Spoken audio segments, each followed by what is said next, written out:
Hay productos que usamos todos los días sin cuestionar, objetos tan familiares que se vuelven invisibles, pero a veces lo más común esconde lo más perturbador. Durante más de 2 siglos, millones de personas han confiado en Colgate para proteger su salud bucal. La marca se convirtió en sinónimo de higiene, de progreso, de ciencia al servicio del bienestar. Pero detrás de esa imagen pulida y esos tubos brillantes en los anaqueles, existe otra historia, una historia de ingredientes cuestionados por la ciencia, de retiros masivos que afectaron a miles de personas, de prácticas comerciales que rozaron los límites de la ley y de experimentos que nunca aparecieron en los anuncios de televisión.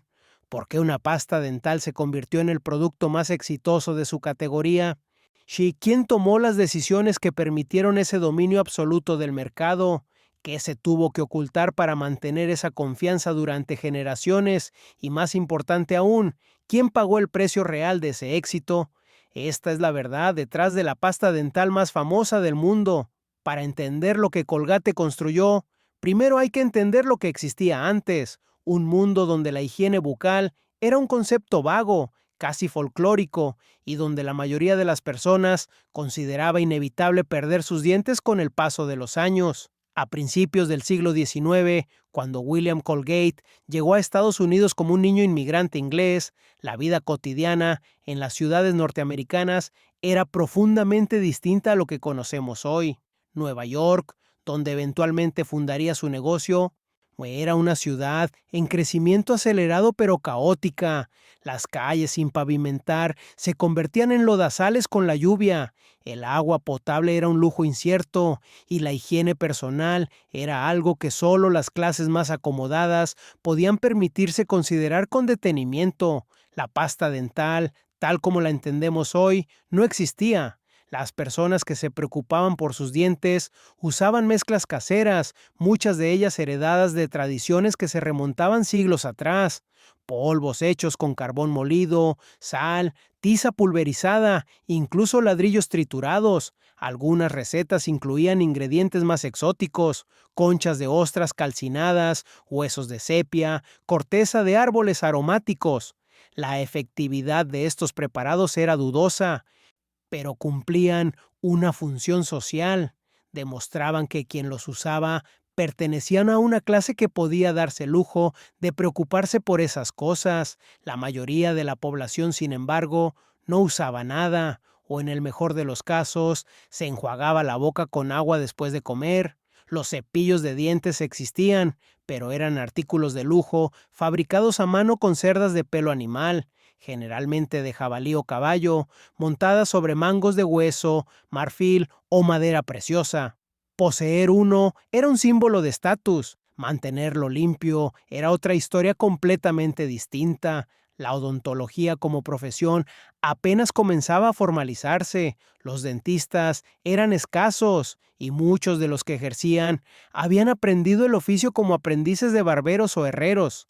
Los procedimientos eran brutales y se realizaban sin anestesia. Extraer un diente podía significar días de dolor intenso, infecciones que se extendían por la mandíbula e incluso la muerte por septicemia. Por eso, muchos preferían soportar el dolor de la caries antes que enfrentarse a la alternativa. En ese contexto, perder los dientes no era visto como una tragedia médica, sino como una consecuencia natural del envejecimiento.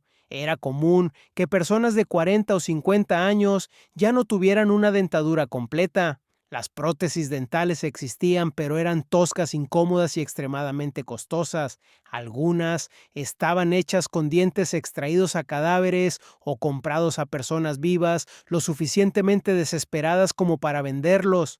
Después de grandes batallas como Waterloo en 1815, se sabía que había comerciantes que recorrían los campos recolectando dientes de los soldados muertos para venderlos a los fabricantes de dentaduras. William Colgate creció en este mundo. Nacido en 1783 en Kent, Inglaterra, llegó a América con su familia en 1795, cuando tenía 12 años. Su padre, Robert Colgate, era un granjero y fabricante de velas y jabón que buscaba mejores oportunidades en el Nuevo Mundo. La familia se estableció primero en Maryland, donde el joven William aprendió el oficio paterno. la fabricación de jabón y velas a partir de grasas animales y sebo. Era un negocio sucio, maloliente y laborioso. Requería hervir enormes cantidades de grasa, mezclarlas con lejía cáustica hecha de cenizas de madera y moldear el resultado en barras o bloques que luego se vendían a peso. Los márgenes de ganancia eran estrechos. La competencia era feroz, pero era un comercio esencial. Sin jabón, la vida urbana se volvía insoportable. Sin velas, la noche caía como un muro impenetrable. En 1806, a los 23 años, William Colgate decidió establecerse por su cuenta. Se mudó a la ciudad de Nueva York y abrió un pequeño negocio de fabricación de jabón y velas en Dutch Street, en el Bajo Manhattan. Era una zona portuaria, ruidosa, llena de talleres, bodegas y comercios de todo tipo. El olor a grasa animal hervida se mezclaba con el de pescado podrido, estiércol de caballo y humo de carbón. Nadie hubiera imaginado que ese modesto taller se convertiría, con el tiempo, en una de las empresas más grandes del mundo. Al principio, Colgate fabricaba productos básicos, jabón en barra, velas de sebo, productos que cualquier familia necesitaba, pero que no ofrecían ninguna distinción especial. Sin embargo, William Colgate tenía algo que muchos de sus competidores no poseían: una visión de largo plazo y una fe profunda en la importancia de la higiene personal, moldeada por sus convicciones religiosas. Era un baptista devoto que veía en la limpieza no solo una cuestión práctica, sino casi moral. Con el paso de los años, su negocio creció, contrató empleados, amplió su catálogo y comenzó a experimentar con productos derivados, cremas de afeitar, perfumes baratos, polvos para el cuerpo, pero todavía faltaba algo que nadie había logrado comercializar de forma masiva: un producto para limpiar los dientes que fuera accesible, fácil de usar y confiable. Esa idea tardaría décadas en materializarse, pero cuando finalmente lo hiciera, cambiaría para siempre la relación de millones de personas con su propio cuerpo. La segunda mitad del siglo XIX transformó la vida estadounidense de maneras que pocos hubieran podido imaginar. El país, que había sido mayormente rural y agrícola, comenzó a industrializarse a un ritmo vertiginoso. Las ciudades crecieron, las fábricas se multiplicaron, los ferrocarriles conectaron territorios que antes parecían mundos separados. Y con esa transformación llegó algo más: una nueva forma de entender el cuerpo humano, la enfermedad y la higiene. Durante décadas la medicina había operado bajo teorías que hoy parecen casi medievales. Se creía que las enfermedades eran causadas por miasmas, aires corruptos que emanaban de la materia en descomposición. La idea de que organismos invisibles pudieran causar infecciones era considerada especulativa, aun incluso ridícula. Pero en las décadas de 1860 y 1870, científicos como Louis Pasteur en Francia y Joseph Lister en Inglaterra comenzaron a demostrar que los microorganismos eran responsables de muchas enfermedades. La teoría del germen revolucionó la medicina y también comenzó a cambiar la forma en que las personas pensaban sobre la limpieza. De pronto, la higiene dejó de ser solo una cuestión de apariencia o de moralidad, se convirtió en una cuestión de supervivencia. Lavarse las manos no era solo un acto de cortesía, era una defensa contra enfermedades invisibles pero letales. Y si eso era cierto para las manos, ¿qué pasaba con la boca? Ese espacio húmedo, cálido, lleno de restos de comida en descomposición, parecía el lugar perfecto para que esos microorganismos prosperaran. Los dentistas comenzaron a encontrar evidencia de que las caries no eran simplemente una consecuencia inevitable del envejecimiento, sino el resultado de procesos biológicos que podían ser ralentizados, incluso prevenidos.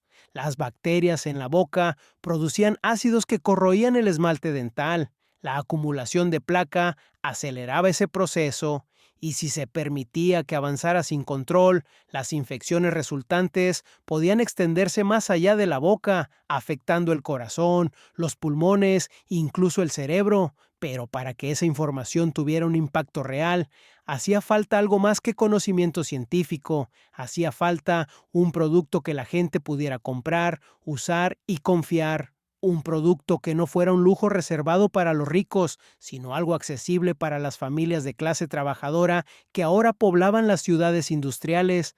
William Colgate había muerto en 1857, pero su empresa continuó bajo el liderazgo de su hijo, Samuel Colgate.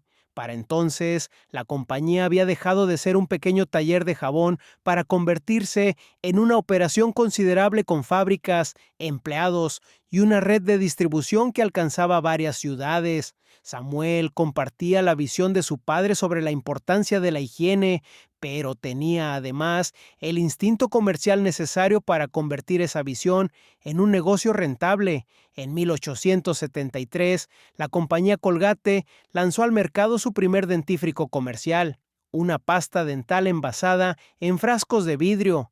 No era el primer producto de su tipo. Otros fabricantes habían intentado comercializar pastas y polvos dentales antes, pero Colgate tenía algo que muchos competidores no poseían: una marca establecida y una reputación de calidad construida durante décadas fabricando jabones, y una red de distribución que podía llevar el producto a farmacias y tiendas en todo el noreste del país.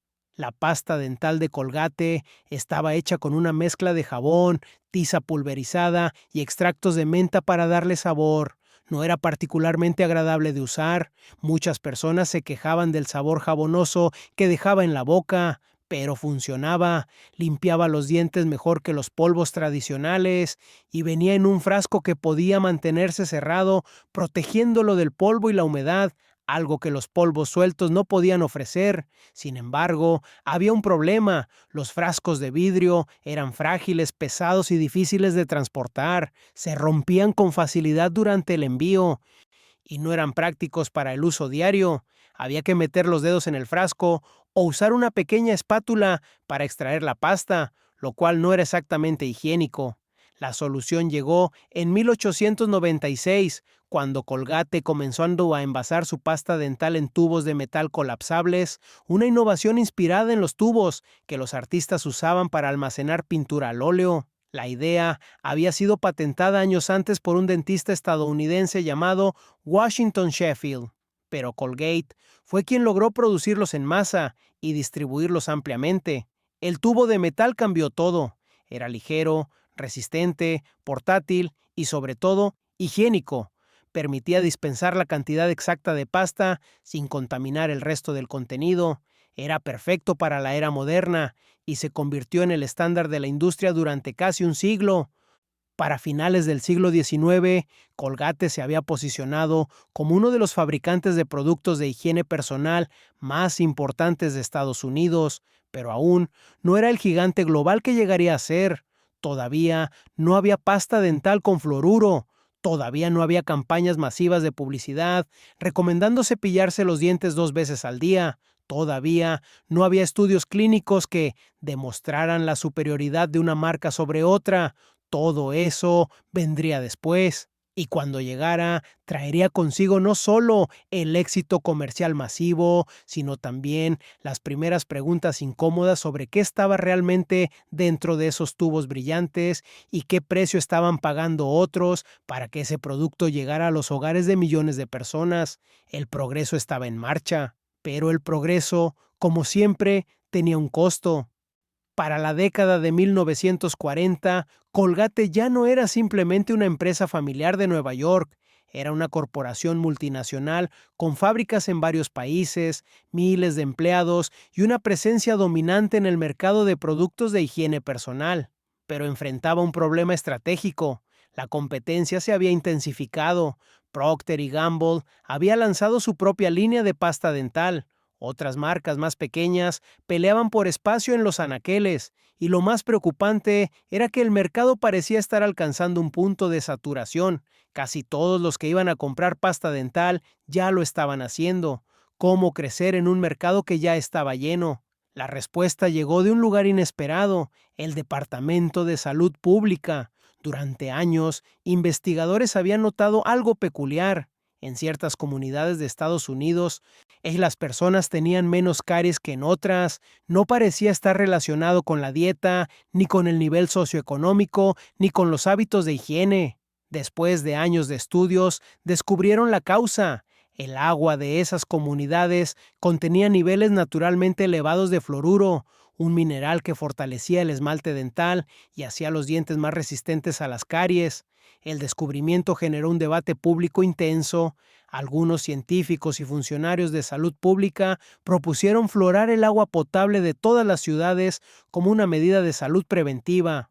Otros lo veían como una intervención peligrosa, potencialmente tóxica, una forma de medicación masiva sin consentimiento individual. Las batallas políticas sobre la fluoración del agua se extendieron durante décadas, dividiendo comunidades enteras. Pero para las compañías de pasta dental, el debate representaba algo distinto, una oportunidad comercial extraordinaria. Si el fluoruro realmente prevenía las caries, entonces una pasta dental con fluoruro podría posicionarse no solo como un producto de higiene, sino como un producto médico, algo respaldado por la ciencia, algo que los dentistas recomendarían, algo que los padres comprarían, no porque les gustara el sabor o la textura, sino porque querían proteger la salud de sus hijos. En 1950, Procter y Gamble lanzó Crest, la primera pasta dental con fluoruro en alcanzar el mercado masivo. Fue un golpe estratégico devastador. Crest no se vendía como pasta dental, se vendía como prevención médica. Sus anuncios incluían el respaldo de dentistas, hablaban de estudios clínicos, prometían reducción de caries de hasta un 40%. Colgate se quedó atrás, y en el mundo corporativo, quedarse atrás puede ser fatal. La respuesta de Colgate llegó en 1968 con el lanzamiento de Colgate con MFP, una pasta dental que usaba monofluorofosfato de sodio, una forma de fluoruro diferente a la que usaba Crest. La compañía invirtió millones en investigación, desarrollo y, sobre todo, en marketing. Campañas publicitarias masivas inundaron la televisión, las revistas, los periódicos, se patrocinaron estudios clínicos, se buscaron respaldos de asociaciones dentales, funcionó.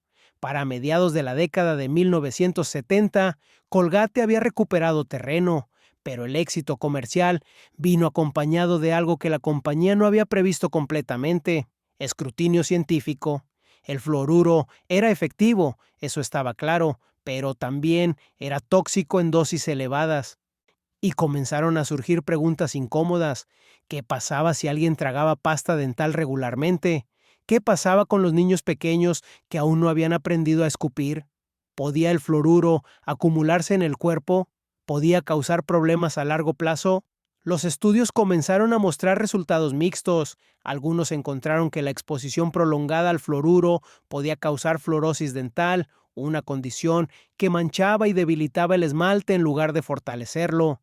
Otros estudios sugirieron vínculos con problemas de tiroides, aunque los resultados no eran concluyentes. Las agencias de salud pública, en su mayoría, mantuvieron su respaldo al fluoruro, argumentando que los beneficios superaban los riesgos cuando se usaba correctamente. Pero luego vino una decisión que cambiaría la percepción pública de Colgate de forma más profunda: la inclusión del triclosan. En la década de 1990, Colgate introdujo Colgate Total, una pasta dental que incluía triclosan, un agente antibacteriano que había sido usado durante años en jabones y desinfectantes quirúrgicos. La idea era que el triclosan no solo limpiaría los dientes, sino que también mataría las bacterias responsables de la gingivitis y el mal aliento. Colgate obtuvo la aprobación de la FDA en 1997, convirtiéndose en la primera pasta dental con triclosan autorizada para su venta en Estados Unidos.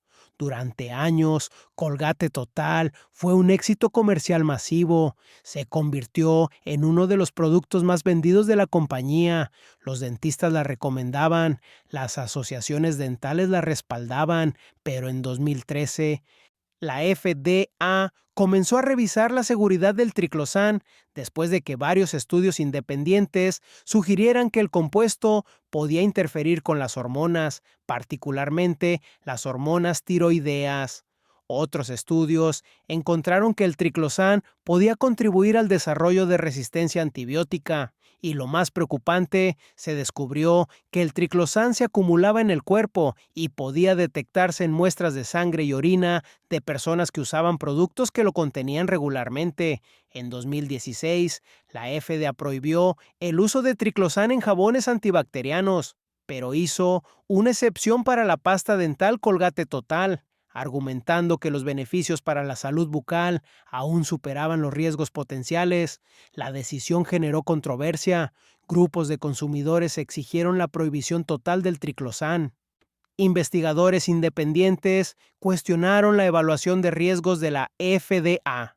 Y aunque Colgate defendió públicamente la seguridad de su producto, en 2019 reformuló Colgate Total, eliminando el triclosán y reemplazándolo con fluoruro de estaño. Nunca lo anunciaron como un retiro, nunca admitieron que había un problema, simplemente cambiaron la fórmula y siguieron adelante. Pero la pregunta quedó flotando en el aire: si el triclosán era seguro, ¿por qué eliminarlo? Y si no lo era, ¿cuántas personas lo habían usado durante 2 décadas sin saberlo? La decisión de qué poner dentro de un tubo de pasta dental no era solo técnica, era económica, era política y tenía consecuencias que iban mucho más allá del laboratorio.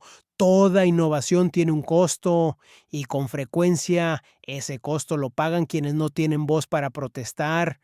Cuando Colgate comenzó a desarrollar sus productos con ingredientes activos, primero el fluoruro, luego el triclosán y otros compuestos antibacterianos, la compañía necesitaba demostrar que esos productos eran seguros, no solo efectivos, sino seguros para el uso diario durante años, décadas incluso. Las agencias reguladoras exigían pruebas que no podían hacerse únicamente con modelos matemáticos o simulaciones químicas. Necesitaban datos sobre tejidos vivos, sobre cómo esos compuestos interactuaban con órganos, sistemas digestivos, sistemas endocrinos. Necesitaban animales. La experimentación animal en la industria cosmética y de higiene personal no era nueva. Desde principios del siglo XX, las empresas habían usado animales para probar la toxicidad de ingredientes, la irritación de las mucosas, en los efectos de la exposición prolongada. Lo que cambió con el tiempo fue la escala. A medida que los productos se volvieron más complejos y las regulaciones más estrictas, la cantidad de pruebas aumentó exponencialmente. Colgate, como muchas otras compañías de su tamaño, mantenía instalaciones de investigación donde se realizaban estos experimentos. Los detalles específicos eran confidenciales, protegidos por acuerdos de confidencialidad y propiedad intelectual. Pero ocasionalmente, documentos internos se filtraban, investigadores descontentos hablaban, grupos de derechos de los animales obtenían acceso a registros que nunca debieron hacerse públicos. Lo que revelaron esos documentos fue perturbador. En estudios realizados durante las décadas de 1980 y 1990, a conejillos de indias fueron alimentados forzosamente con grandes cantidades de pasta dental para medir los efectos tóxicos del fluoruro y otros ingredientes. Algunos desarrollaron fluorosis severa, otros sufrieron daños en órganos internos. Los que sobrevivían lo suficiente eran eventualmente sacrificados para examinar sus tejidos. Conejos fueron sometidos a pruebas de irritación ocular, donde se les aplicaba pasta dental directamente en los ojos para medir cuánta inflamación causaba. Las imágenes que ocasionalmente se filtraban mostraban animales con ojos hinchados rojos, a veces parcialmente cerrados por la inflamación. Ratones y ratas fueron usados en estudios de toxicidad a largo plazo, donde se les administraba triclosán en dosis variables durante meses o incluso años para detectar efectos carcinogénicos, teratogénicos o endocrinos. Algunos de estos estudios encontraron efectos preocupantes: alteraciones hormonales, cambios en el peso de la glándula tiroides, anomalías en el desarrollo fetal. Pero los resultados rara vez eran concluyentes por sí solos. La industria argumentaba que las dosis usadas en los experimentos eran mucho más altas que las que un humano recibiría usando pasta dental normalmente, y técnicamente tenían razón. Pero eso no eliminaba la pregunta fundamental: ¿qué pasaba con la exposición acumulativa? ¿Qué pasaba cuando alguien usaba el producto todos los días durante 30, 40, 50 años? La respuesta era que nadie lo sabía con certeza y quizás nadie lo sabría hasta que fuera demasiado tarde. En 2013, en un informe de PETA, Personas por el Trato Ético de los Animales, reveló que Colgate-Palmolive había realizado experimentos donde ratones fueron sometidos a privación de alimentos seguida de administración forzada, de pasta dental, para estudiar los efectos en el tracto gastrointestinal. Otros experimentos involucraban la aplicación de químicos en la piel de ratas rasuradas para medir la absorción dérmica. Aunque la compañía insistía en que seguía todas las regulaciones aplicables y que minimizaba el sufrimiento animal siempre que era posible, las imágenes y los documentos internos contaban otra historia. Para mediados de la década de 2010, la presión pública sobre la experimentación animal en cosméticos había crecido significativamente. La Unión Europea prohibió las pruebas de cosméticos en animales en 2013. Otros países comenzaron a considerar legislación similar. Colgate respondió anunciando que había eliminado las pruebas en animales para sus productos de higiene oral en la mayoría de los mercados, excepto donde las regulaciones locales lo exigían. Una cláusula que dejaba suficiente espacio para continuar con las pruebas en lugares como China, donde las autoridades aún requerían experimentación animal para ciertos productos importados. Pero la experimentación animal no era la única forma en que el éxito de Colgate había dejado víctimas. En 1916, el gobierno de Estados Unidos llevó a Colgate y compañía a los tribunales en un caso antimonopolio histórico. La acusación era que Colgate había establecido un sistema de control de precios de reventa, obligando a los minoristas a vender sus productos a precios mínimos establecidos por la compañía. Cualquier comerciante que vendiera los productos de Colgate por debajo de ese precio era cortado de la cadena de suministro. La práctica eliminaba la competencia de precios y aseguraba márgenes de ganancia elevados tanto para Colgate como para los minoristas que cumplían las reglas. El caso, conocido como United States versus Colgate y compañía, llegó a la Corte Suprema en 1919. Colgate argumentó que como fabricante tenía el derecho de elegir con quién hacía negocios y bajo qué términos. La Corte, en una decisión dividida, falló a favor de Colgate, estableciendo lo que se conocería como la doctrina Colgate, que un fabricante podía anunciar precios de reventa sugeridos y negarse a vender a quienes no lo respetaran, siempre y cuando no hubiera un acuerdo explícito de fijación de precios. La decisión fue controvertida. Efectivamente, permitía a los fabricantes controlar los precios minoristas sin violar técnicamente las leyes antimonopolio, y aunque la doctrina fue erosionada por decisiones posteriores, estableció un precedente que benefició a grandes corporaciones durante décadas. Pero quizás las víctimas más directas del éxito de Colgate fueron aquellas que nunca aparecieron en los tribunales ni en los laboratorios. Fueron las miles de personas que, décadas después, comenzaron a reportar reacciones adversas severas a productos que se suponía eran seguros, probados, respaldados por la ciencia. Y cuando esos reportes comenzaron a acumularse, la respuesta de la compañía fue lenta, defensiva y, en muchos casos, insuficiente. Hay una ironía cruel en que un producto diseñado para mejorar la salud se convierta en una barrera que separa a quienes pueden acceder a ella de quienes no. Pero esa es precisamente la historia de cómo Colgate y la industria de higiene oral en general transformó algo tan básico como limpiarse los dientes en un mercado estratificado donde el acceso dependía del poder adquisitivo, la geografía y, en algunos casos, del color de la piel. Para mediados del siglo XX, Colgate ya no era solo una empresa estadounidense, era una corporación global con operaciones en América Latina, Europa, Asia y África. Y en cada uno de esos mercados, la compañía adaptaba su estrategia a las condiciones locales. En países ricos, vendía productos premium con ingredientes avanzados. Respaldados por campañas publicitarias masivas y el apoyo de asociaciones dentales, en países pobres vendía versiones más baratas, con formulaciones más simples y menos inversión en marketing. El resultado fue una segmentación del mercado que reflejaba y reforzaba las desigualdades globales existentes. Las comunidades con mayor poder adquisitivo tenían acceso a pastas dentales con fluoruro, con agentes blanqueadores, con protección contra la gingivitis. Las comunidades más pobres tenían acceso a productos básicos que, en el mejor de los casos, cumplían una función mínima de limpieza.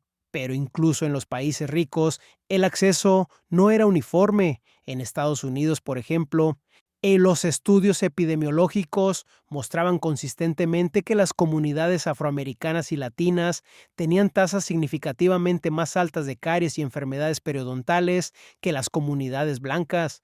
Parte de esa disparidad se debía a factores socioeconómicos: menor acceso a atención dental, falta de seguro médico, dietas con mayor contenido de azúcar.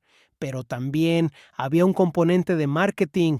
Las campañas publicitarias de Colgate y otras marcas se dirigían predominantemente a audiencias blancas de clase media.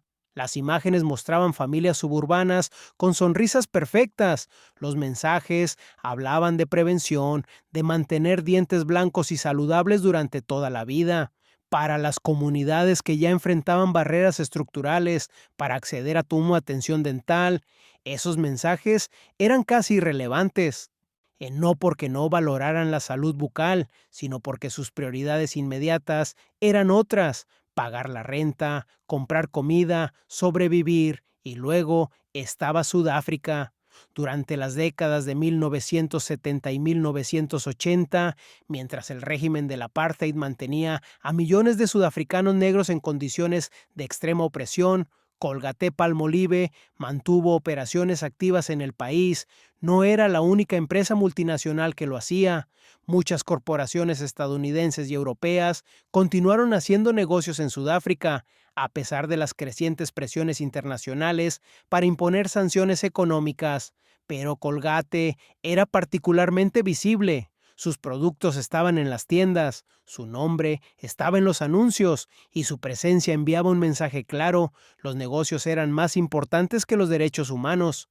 Los movimientos de boicot comenzaron a organizarse en universidades estadounidenses y europeas. Estudiantes exigían que sus instituciones dejaran de invertir en empresas que operaban en Sudáfrica.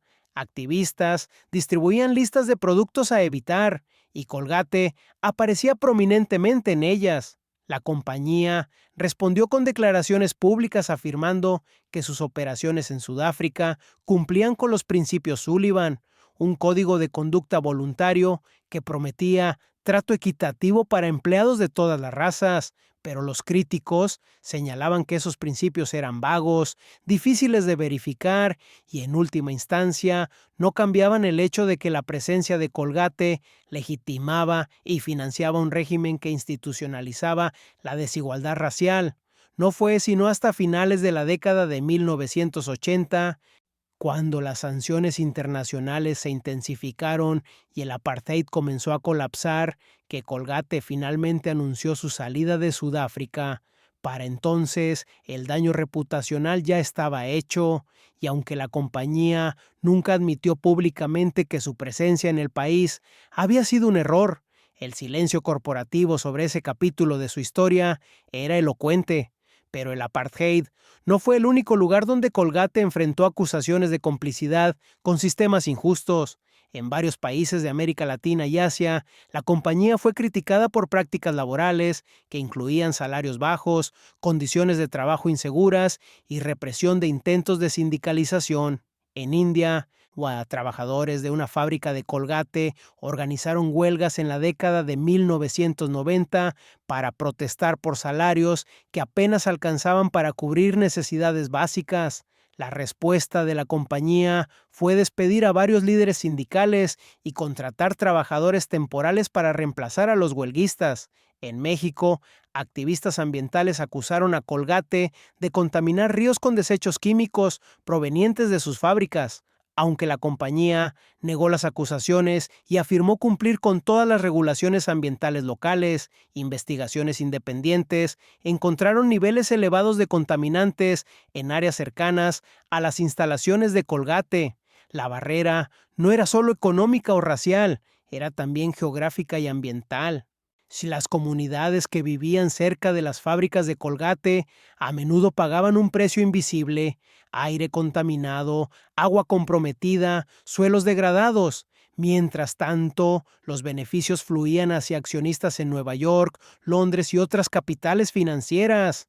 Y quizás lo más revelador era que, a pesar de todas estas controversias, Colgate seguía creciendo, sus ventas seguían aumentando, su presencia en el mercado seguía expandiéndose, porque al final del día, la mayoría de los consumidores no sabían nada de esto, o si lo sabían, no tenían alternativas reales. Cuando un puñado de empresas controla la mayor parte del mercado global de higiene oral, elegir no comprar Colgate simplemente significa comprar Crest o Sensodyne o alguna otra marca que probablemente enfrenta acusaciones similares. El producto se había convertido en algo más que un tubo de pasta dental. Era un símbolo de cómo el capitalismo global podía crear bienestar para algunos, mientras construía barreras invisibles para otros. Era una demostración de cómo algo tan mundano como cepillarse los dientes podía estar entrelazado con sistemas de desigualdad, explotación y complicidad corporativa. Y la mayoría de las personas nunca lo sabría, porque esa información no aparecía en los comerciales de televisión. Las consecuencias de décadas de decisiones corporativas no siempre se manifiestan inmediatamente.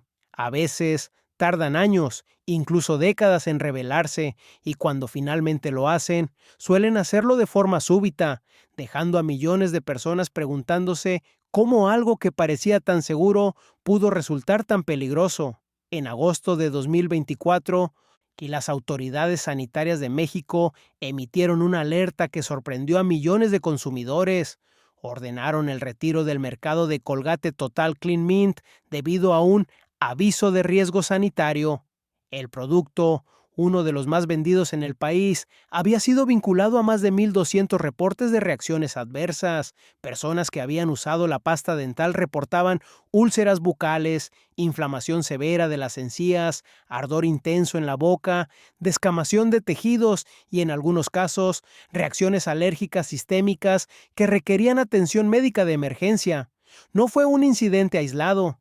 Semanas después, Brasil y Argentina emitieron alertas similares. Los reportes comenzaron a acumularse en bases de datos de farmacovigilancia. Miles de personas descubrieron que el dolor inexplicable que habían estado experimentando durante meses, a veces años, no era una condición médica misteriosa, sino una reacción al producto que usaban todos los días para proteger su salud bucal. La ironía era devastadora. Colgate respondió con declaraciones públicas, afirmando que sus productos cumplían con todos los estándares de seguridad aplicables, que los retiros eran precautorios y que la compañía estaba cooperando plenamente con las autoridades, pero no ofreció explicaciones claras sobre qué había causado las reacciones. No reveló si había cambiado recientemente la formulación del producto. No proporcionó información sobre cuánto tiempo habían estado recibiendo reportes internos de reacciones adversas antes de que las autoridades intervinieran. Sí, y lo más preocupante, no ofreció compensación ni seguimiento médico para las miles de personas afectadas. Para muchos consumidores, la confianza se quebró de forma irreparable. Foros en línea se llenaron de testimonios, personas compartían fotografías de sus bocas lesionadas, madres describían cómo sus hijos habían desarrollado úlceras dolorosas después de cambiar a Colgate Total. Ancianos relataban cómo habían pasado meses visitando dentistas y especialistas buscando una explicación para su dolor, sin que nadie sospechara que la causa estaba en el producto que usaban para cepillarse los dientes. Un patrón comenzó a emerger en los testimonios. Muchas de las personas afectadas habían comenzado a experimentar síntomas poco después de que Colgate reformulara Colgate Total en 2019. eliminando el triclosán y reemplazándolo con fluoruro de estaño. La compañía nunca había anunciado públicamente que el cambio de formulación podría causar reacciones adversas en algunas personas. Simplemente había cambiado la etiqueta y continuado vendiéndolo como si fuera el mismo producto de siempre. Pero el fluoruro de estaño, aunque efectivo contra las bacterias, es significativamente más irritante para los tejidos blandos que otras formas de fluoruro. Para personas con sensibilidad preexistente, con condiciones como síndrome de boca seca o con sistemas inmunológicos comprometidos, la exposición diaria podía causar daños acumulativos severos y nadie les había advertido. El problema no era solo que el producto causara reacciones adversas. Todos los productos químicos tienen efectos secundarios potenciales en algunas personas. El problema era la escala del silencio. Durante años, Colgate había recibido reportes de consumidores experimentando problemas. Esos reportes habían sido registrados en bases de datos internas, pero la información nunca se había traducido en advertencias públicas, en cambios de etiquetado, en estudios epidemiológicos para determinar la prevalencia real del problema. La lógica corporativa era clara. Mientras las autoridades reguladoras no intervinieran, no había incentivo para actuar. Retirar voluntariamente un producto generaría publicidad negativa y pérdidas financieras. Admitir que había un problema podría abrir la puerta a demandas colectivas. Era más rentable mantener el producto en el mercado y gestionar los reportes de forma individual, caso por caso, minimizando la visibilidad del problema, hasta que dejó de ser posible. En febrero de 2025, un estudio independiente publicado en una revista de toxicología reveló que el fluoruro de estaño en concentraciones elevadas podía alterar el microbioma oral, eliminando no solo bacterias dañinas, sino también bacterias beneficiosas que protegían contra infecciones oportunistas. El estudio sugería que el uso prolongado de productos con fluoruro de estaño podía, paradójicamente, aumentar el riesgo de ciertos tipos de infecciones bucales en lugar de prevenirlas. Colgate respondió criticando la metodología del estudio y afirmando que sus propias investigaciones no habían encontrado esos efectos, pero el daño estaba hecho. Los medios de comunicación cubrieron la historia. Organizaciones de defensa del consumidor exigieron investigaciones más profundas y en varios países comenzaron a surgir demandas colectivas. Para principios de 2026, Colgate enfrentaba una crisis de confianza que no tenía precedentes en su larga historia. Las ventas de Colgate Total cayeron dramáticamente en América Latina. Los consumidores comenzaron a buscar alternativas y por primera vez en décadas, la marca que había sido sinónimo de higiene bucal comenzó a ser vista con sospecha. Pero quizás lo más revelador no fue la magnitud de la crisis, sino la respuesta de la industria en general. Otras compañías de pasta dental no aprovecharon la oportunidad para criticar a Colgate, no lanzaron campañas publicitarias destacando la seguridad de sus propios productos, porque sabían que ellas también eran vulnerables. Todas usaban ingredientes similares, todas habían tomado decisiones similares sobre qué revelar y qué ocultar. Todas operaban bajo la misma lógica: el beneficio corporativo primero, la seguridad del consumidor segundo, y todas sabían que si el escrutinio público se intensificaba lo suficiente, podrían ser las siguientes en enfrentar retiros masivos, demandas y una crisis de confianza. El sistema había funcionado perfectamente durante más de un siglo, pero ahora las grietas comenzaban a ser visibles y la pregunta ya no era si el sistema era perfecto, sino si alguna vez había sido seguro. Cuando se desmontan las capas de una corporación global, cuando se rastrean los flujos de dinero y se identifican quiénes realmente se beneficiaron de décadas de ventas masivas, emerge una imagen clara. El éxito de Colgate no fue compartido equitativamente. Hubo ganadores claros y hubo perdedores invisibles. En 2025, y Colgate-Palmolive reportó ingresos globales superiores a los $18,000 millones. La compañía operaba en más de 200 países, empleaba a cerca de 34,000 personas, sus productos estaban en cientos de millones de hogares y sus accionistas recibían dividendos trimestrales que habían crecido consistentemente durante décadas. Los principales beneficiarios eran, como siempre, quienes poseían las acciones. Fondos de inversión institucionales como Vanguard, BlackRock y State Street controlaban bloques significativos de la empresa.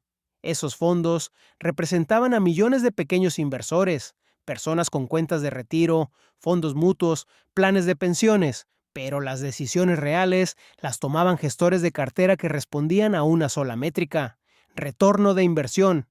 Para esos gestores, Colgate era una inversión segura, una empresa establecida con flujos de efectivo predecibles, con un producto que la gente compraba sin importar las condiciones económicas. Incluso durante recesiones, la gente seguía cepillándose los dientes. Eso hacía de Colgate lo que en el mundo financiero se llama una acción defensiva, algo que mantiene su valor cuando otros sectores se desploman. Los ejecutivos de Colgate también se beneficiaban generosamente. El CEO de la compañía en 2025 recibió un paquete de compensación anual que superaba los $20 millones, incluyendo salario base, bonos vinculados al desempeño y opciones de acciones. Los miembros del consejo directivo recibían cientos de miles de dólares anuales por asistir a reuniones trimestrales y aprobar decisiones estratégicas. Esos números no eran anormales para una corporación de ese tamaño, pero creaban una estructura de incentivos clara. Las decisiones que maximizaban ganancias a corto plazo eran recompensadas. Las decisiones que priorizaban seguridad del consumidor, transparencia o responsabilidad social solo importaban en la medida en que afectaran la percepción pública y, por extensión, las ventas. Cuando Colgate decidió mantener el triclosan en sus productos durante 2 décadas, a pesar de crecientes evidencias de riesgos potenciales, no fue una decisión tomada por científicos evaluando imparcialmente los datos. Fue una decisión tomada por ejecutivos evaluando el impacto financiero de un retiro voluntario versus el costo de gestionar reportes individuales de reacciones adversas, y los números favorecían mantener el producto en el mercado.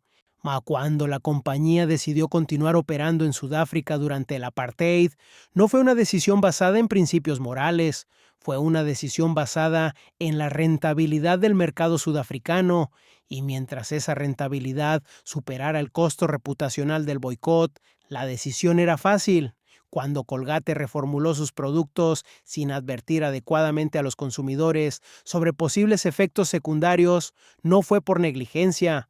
Fue porque no había consecuencias legales significativas por no hacerlo, y porque advertir sobre riesgos potenciales hubiera reducido las ventas. Cada una de esas decisiones benefició a los accionistas y ejecutivos. Cada una de ellas transfirió riesgos hacia los consumidores, pero los consumidores no eran un grupo homogéneo. Algunos se beneficiaban genuinamente de los productos de Colgate. Para millones de personas, la pasta dental con fluoruro había contribuido a una reducción real en las tasas de caries. Para comunidades que anteriormente no tenían acceso a productos de higiene oral efectivos, la expansión global de Colgate había representado una mejora tangible en la salud dental. El problema era que esos beneficios venían acompañados de costos que no se distribuían equitativamente. Las personas con mayor educación, con acceso a información médica, con dentistas que les advertían sobre ingredientes específicos, podían tomar decisiones informadas, podían elegir productos sin triclosan, sin lauril sulfato de sodio, sin colorantes artificiales, podían pagar por marcas premium o alternativas naturales. Pero las personas de bajos ingresos, las personas en países con regulaciones laxas, las personas sin acceso a información confiable estaban expuestas a mayores riesgos sin tener conocimiento de ello. Eran quienes compraban las versiones más baratas, las que contenían formulaciones más antiguas, las que se vendían en mercados donde las autoridades reguladoras no tenían los recursos para fiscalizar adecuadamente. Y cuando surgían problemas, eran quienes menos recursos tenían para buscar compensación. No podían contratar abogados para unirse a demandas colectivas. No tenían el tiempo ni el dinero para buscar atención médica especializada. Simplemente sufrían en silencio, asumiendo que el dolor era algo inevitable, algo que les pasaba solo a ellos. Los trabajadores de las fábricas de Colgate también ocupaban un lugar ambiguo en esta ecuación. Por un lado, sí, la compañía proporcionaba empleos a miles de personas en países donde las oportunidades eran escasas. Por otro lado, muchos de esos empleos pagaban salarios que apenas alcanzaban para sobrevivir, en condiciones que en países más ricos serían consideradas inaceptables. Cuando activistas exigían mejores salarios o condiciones laborales, la respuesta corporativa típica era que esos cambios harían que las operaciones en esos países fueran menos rentables, lo que podría llevar al cierre de fábricas y a la pérdida de empleos. Era una forma de chantaje económico. Acepten lo que les ofrecemos o no tendrán nada. Y funcionaba porque las alternativas eran peores. Al final, la pregunta de quién se benefició del éxito de Colgate tenía una respuesta clara. Un grupo relativamente pequeño de accionistas e ejecutivos se benefició enormemente. Un grupo mucho más grande de consumidores se benefició moderadamente a cambio de asumir riesgos que nunca se les explicaron completamente. Y un grupo aún más grande, trabajadores explotados, comunidades contaminadas, animales experimentados, personas lesionadas por productos defectuosos, pagó el costo de ese éxito sin recibir casi nada a cambio. Esa era la verdadera fórmula del éxito corporativo y no era exclusiva de Colgate. Era el modelo estándar del capitalismo global. La pregunta más difícil de responder sobre cualquier sistema que ha causado daño no es si el daño ocurrió, eso generalmente es evidente, sino si era inevitable, si las decisiones que llevaron a ese daño eran las únicas posibles o si existían caminos alternativos que fueron deliberadamente ignorados. En el caso de Colgate, las alternativas existieron. No eran hipotéticas ni utópicas, eran opciones reales que otros actores exploraron con diversos grados de éxito. Durante las décadas en que Colgate insistía en usar triclosan a pesar de las evidencias emergentes sobre sus riesgos, existían compañías más pequeñas que habían tomado caminos diferentes. Marcas como Tom's of Maine, fundada en 1970, construyeron modelos de negocio basados en ingredientes naturales, transparencia sobre formulaciones y compromiso explícito con evitar ingredientes controvertidos. No usaban triclosan, no usaban lauril sulfato de sodio, no realizaban pruebas en animales. Durante años, esas marcas fueron marginadas como productos de nicho para consumidores hippies o excesivamente preocupados. Colgate y otras grandes corporaciones las ignoraban o las ridiculizaban sutilmente en sus campañas de marketing, sugiriendo que solo los productos científicamente probados, es decir, sus productos, eran realmente efectivos. Pero con el tiempo, algo comenzó a cambiar. Los consumidores empezaron a prestar más atención a las etiquetas. Las redes sociales permitieron que información sobre ingredientes controvertidos circulara más rápidamente y las marcas naturales comenzaron a ganar participación de mercado. La respuesta de Colgate fue reveladora. En lugar de reformular sus propios productos para eliminar ingredientes problemáticos, la compañía simplemente compró Tom's of Maine en 2006, mantuvo la marca operando de forma semi-independiente, comercializándola como una alternativa natural para consumidores preocupados, mientras continuaba vendiendo sus productos convencionales al mercado masivo. Era una estrategia de cobertura, capturar ambos segmentos del mercado sin tener que cambiar realmente sus prácticas fundamentales. Pero, ¿qué hubiera pasado si Colgate hubiera tomado un camino diferente décadas antes? ¿Qué hubiera pasado si en la década de 1990, cuando los primeros estudios sobre los riesgos del triclosán comenzaron a aparecer, la compañía hubiera decidido priorizar la precaución sobre las ganancias? La respuesta incómoda es que probablemente hubiera perdido participación de mercado en el corto plazo. Sus competidores habrían seguido usando triclosán, anunciando protección antibacteriana superior, capturando consumidores que valoraban esas afirmaciones. Los accionistas de Colgate habrían cuestionado por qué la compañía estaba sacrificando ventas basándose en riesgos no confirmados. El precio de las acciones podría haber sufrido, pero a largo plazo, Colgate hubiera construido algo más valioso que ganancias trimestrales: confianza genuina. Cuando finalmente el triclosán fue prohibido en jabones y cuestionado en pasta dental, Colgate hubiera estado posicionada como la compañía que había actuado responsablemente décadas antes. No hubieran enfrentado crisis de reputación, no hubiera tenido que reformular apresuradamente sus productos, no hubiera perdido la confianza de millones de consumidores. Esa misma lógica se aplicaba a otras decisiones: la presencia en Sudáfrica durante el apartheid, la experimentación animal, las prácticas laborales en países en desarrollo. En cada caso, existían alternativas: retirarse de Sudáfrica décadas antes, invertir en métodos de pruebas sin animales, es pagar salarios dignos incluso cuando las leyes locales no lo exigieran.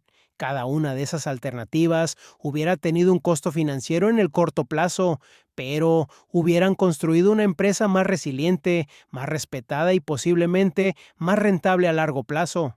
Entonces, ¿por qué no se tomaron esos caminos? La respuesta tiene que ver con la estructura fundamental de las corporaciones modernas. Cuando una empresa es de propiedad pública, cotiza en bolsa y debe reportar resultados trimestrales a accionistas que pueden vender sus acciones en cualquier momento, la presión por maximizar ganancias inmediatas es abrumadora. Los ejecutivos que priorizan consideraciones de largo plazo sobre ganancias trimestrales son reemplazados. Los consejos directivos que aprueban decisiones que reducen dividendos son demandados. Ese sistema no fue diseñado para producir decisiones éticas, fue diseñado para producir ganancias, y cuando la ética entra en conflicto con las ganancias, el sistema tiene mecanismos incorporados para asegurar que las ganancias ganen. Pero existían modelos alternativos: cooperativas de trabajadores donde las decisiones se tomaban democráticamente, empresas de beneficios certificadas, B Corps, que incorporaban obligaciones sociales y ambientales en sus estatutos corporativos, empresas privadas de propiedad familiar que podían tomar decisiones de largo plazo sin presión de accionistas externos. Esos modelos no eran perfectos, algunos fracasaban, otros lograban éxito limitado, pero demostraban que era posible construir empresas exitosas sin sacrificar completamente la responsabilidad social. La resistencia también vino de los consumidores. Boicots organizados, aunque raramente lograban cambiar políticas corporativas por sí solos, sí aumentaban el costo reputacional de ciertas prácticas. Demandas colectivas, cuando tenían éxito, establecían precedentes legales que obligaban a cambios. Regulaciones gubernamentales, cuando eran lo suficientemente estrictas y bien fiscalizadas, forzaban a las empresas a internalizar costos que previamente habían externalizado hacia consumidores y comunidades. Cada uno de esos mecanismos de resistencia era imperfecto, fácilmente eludible, frecuentemente capturado por intereses corporativos, pero juntos creaban presión, y con suficiente presión sostenida durante suficiente tiempo, incluso las corporaciones más grandes eventualmente se movían. El problema era que ese movimiento siempre llegaba tarde. Llegaba después de que el daño ya estaba hecho, después de que millones de personas ya habían sido expuestas a ingredientes cuestionables, después de que ecosistemas ya habían sido contaminados, después de que trabajadores ya habían sido explotados. ¿Podría haber sido diferente? Sí. Las herramientas, el conocimiento, las alternativas estaban disponibles. Lo que faltaba no era capacidad técnica, era voluntad. Y en un sistema donde las decisiones se toman basándose en incentivos financieros, la voluntad de hacer lo correcto requiere algo más que buenas intenciones. Requiere cambiar los incentivos mismos. Hoy, cuando alguien entra con una farmacia y toma un tubo de pasta dental del anaquel, probablemente no piensa en ninguna de estas historias. Si no piensa en William Colgate fabricando jabón en una calle portuaria de Manhattan hace más de 2 siglos, no piensa en los conejillos de India sometidos a pruebas de toxicidad, no piensa en los trabajadores sudafricanos durante el apartheid, no piensa en las miles de personas que desarrollaron úlceras bucales después de usar un producto que se suponía debía protegerlos. Piensa, si acaso, en cuál pasta dental está en oferta, en cuál tiene el empaque más atractivo, en cuál recuerda haber visto anunciada en televisión. Y esa desconexión entre el objeto y su historia es precisamente lo que permite que estos patrones se repitan. No solo con pasta dental, sino con casi cualquier producto que compramos sin cuestionar. La comida que comemos, la ropa que usamos, los dispositivos que cargamos en nuestros bolsillos. Cada uno de ellos tiene una historia similar, decisiones tomadas en salas de juntas, costos transferidos hacia quienes no tienen poder para resistir, beneficios concentrados en manos de quienes ya tienen suficiente. La historia de Colgate no es excepcional, es representativa. Lo que la hace importante no es su singularidad, sino su familiaridad. Es la historia de cómo el progreso genuino, y sí, hubo progreso real en la salud dental durante el siglo XX, puede coexistir con explotación, negligencia y priorización sistemática de ganancias sobre bienestar. Es la historia de cómo algo tan mundano como cepillarse los dientes puede estar entrelazado con sistemas globales de poder, desigualdad y compromiso ético cuestionable. Y es la historia de cómo esos sistemas se mantienen invisibles para la mayoría de las personas, la mayoría del tiempo, o porque hacer visible toda esa complejidad sería abrumador, porque si tuviéramos que investigar la historia completa de cada producto que compramos, no tendríamos tiempo para nada más, porque el sistema está diseñado precisamente para que no tengamos que pensar en estas cosas, pero de vez en cuando vale la pena detenerse, vale la pena mirar más allá del empaque brillante, vale la pena preguntarse quién tomó las decisiones que llevaron a que ese producto estuviera en ese anaquel, en esa forma, a ese precio, quién se benefició, quién pagó el costo y si todo eso era realmente inevitable, porque aunque las decisiones pasadas no pueden cambiarse, las decisiones futuras aún están abiertas y cada vez que elegimos qué comprar, qué apoyar, qué cuestionar, estamos participando, conscientemente o no, en dar forma a los sistemas que determinarán qué historias se contarán dentro de 50, 100, 200 años. La pasta dental más famosa del mundo construyó su éxito sobre una mezcla de innovación genuina, marketing brillante y decisiones que priorizaron ganancias sobre precaución. Esa mezcla funcionó durante más de un siglo y probablemente seguirá funcionando por mucho tiempo más, a menos que comencemos a prestar atención a las historias detrás de los productos, a menos que exijamos transparencia cuando las corporaciones prefieren opacidad, a menos que recordemos que los objetos cotidianos no son neutrales, sino que llevan consigo las decisiones, los valores y las prioridades de quienes los crearon. La verdad detrás de la pasta dental más famosa del mundo no está oculta.